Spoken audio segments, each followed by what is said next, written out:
Բարին ձեզ։ Եկեք մտովի տեղափոխվենք հին Աթենք, մի քաղաք, որտեղ իմաստությունը կարելի էր գնել շուկայում։ Հենց այս աշխույժ միջավայրում էլ ծավալվեց մի բանավեճ, որը մարդկությանը թողեց արմատական մի գաղափար։ Այն է լավ կյանքը ոչ թե կամքի ուժի, այլ ճշգրիտ հաշվարկի արդյունք է։ Այս հարցը կազմում է Պլատոնի Պրոտագորաս երկխոսության բուն առանցքը։ Յուրաքանչյուրս գիտի այն զգացումը, երբ գիտակցում ենք, որ պետք է ավելի շուտ պառկել քնելու, սակայն շարունակում ենք արթուն մնալ։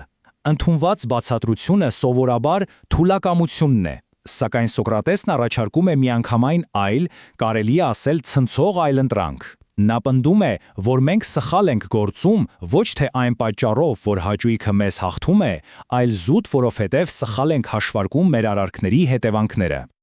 Այս խոսքերով Սոկրատեսը կապ է հաստատում իմաստության և բարության միջև։ Նրա փիլիսոփայության մեջ իմացությունը վերացական գաղափար չէ, այլ գործնական գործիք, ճիշտ որոշումներ կայացնելու համար։ Այսօր մենք կհետևենք նրա մտքի ընթացքին, բացահայտելու, թե ինչպես է նա հանգում այն եզրակացությանը, որ առաքինությունը ըստ էության չափման գիտություն է։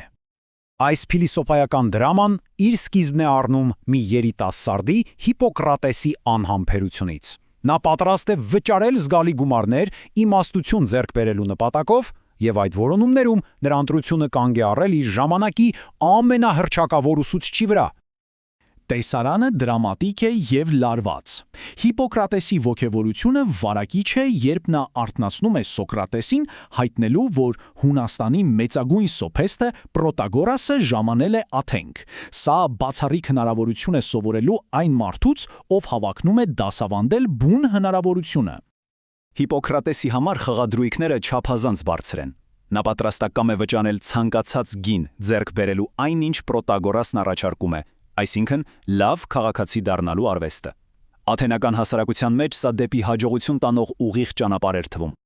Եվ ահա այս պահին Սոկրատեսը իրեն բնորոշ ոճով տալիս է մի պարզ, սակայն խորաթափանց հարց։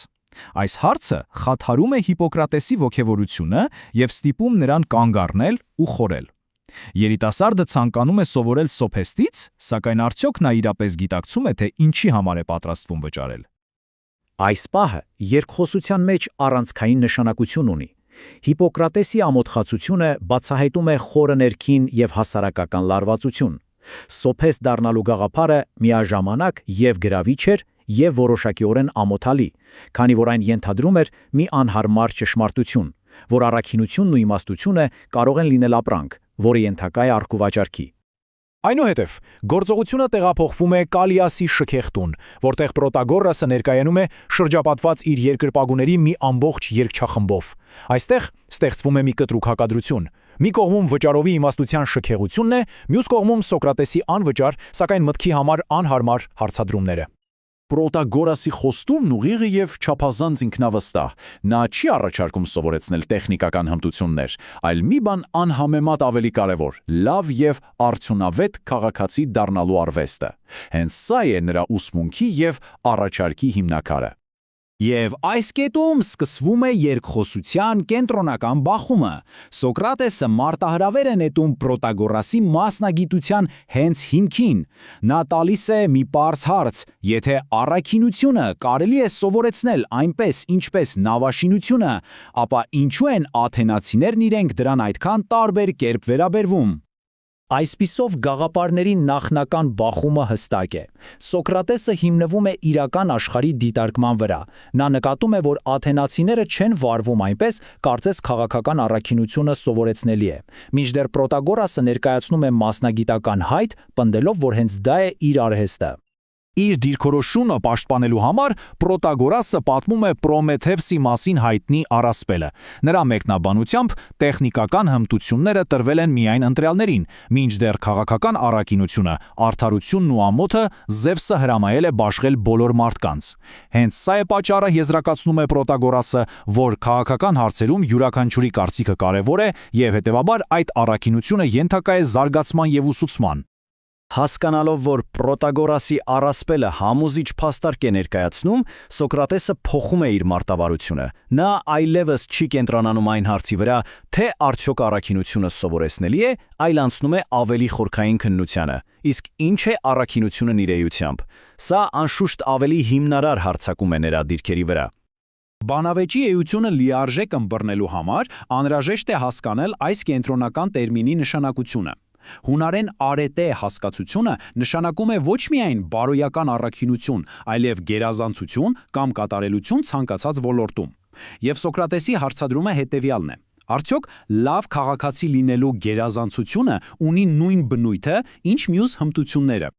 Այս վերացական Ֆիլիսոփայական միտքը պարզաբանելու համար երկխոսությունը դիմում է հզոր համանմանությունների օգնությանը։ Պրոտագորասը պնդում է, որ առաքինությունները նման են դեմքի մասերի։ Մարդը կարող է լինել քաջ, բայց անարդար, ինչպես աչքն ու քիթը տարբեր են։ Սոկրատեսը, ի հակադրություն, առաջ է քաշում այն գաղափարը, որ բոլոր առաքինությունները ոսկու կտորների նման են։ Ըստ էության, դրանք բոլորը մեկ բանի, գիտելիքի, տարբեր դրսևորումներ են։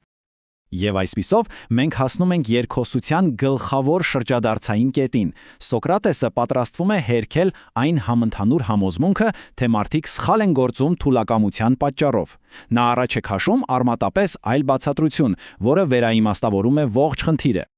Սա այն տարածված տեսակետն է, որը մեզանից շատերն ընդունում են որպես ճշմարտություն։ Մենք գիտենք, թե որն է ճիշտը, սակայն պահի հաճույքը, ինչպես ընդունված է ասել, մեզ հաղթում է։ Սոկրատեսը, սակայն, պատրաստվում է ցույց տալ, որ այս տրամաբանությունը խորապես թերի է։ Սոկրատեսի պնդումը իսկապես արմատական է։ Նա փաստացի ասում է, որ երբ մենք ընտրում ենք վատը, դա անում ենք ոչ թե այն պատճառով, որ կամքի ուժը մեզ դավաճանում է, այլ որովհետև սխալ ենք ընկալել իրավիճակը։ Այլ կերպ ասած, մենք սխալ ենք հաշվարկել հետևանքները։ Հետևաբար խնդիրը ոչ թե կամքի, այլ գիտելիքի տիրույթում է։ Այսպիսով մենք հասնում ենք Սոկրատեսյան փաստարկի գագաթնակետին։ Եթե սխալ վարքագիծը բխում է տգիտությունից, ապա տրամաբանական է, որ ճիշտ վարքագիծը պետք է բխի գիտելիքից։ Բայց կոնկրետ ինչ տեսակի գիտելիքի մասին է խոսքը։ Սոկրատեսի պատասխանը զարմանալիորեն պարզ է և միևնույն ժամանակ հզոր։ Ըստ Սոկրատեսի, բարոյական որոշումների կայացման խնդիրը վերածվում է գրեթե մաթեմատիկական խնդրի։ Լավ ապրելու համար, պնդում է նա, անհրաժեշտ է տիրապետել մի գիտության չափման արվեստին։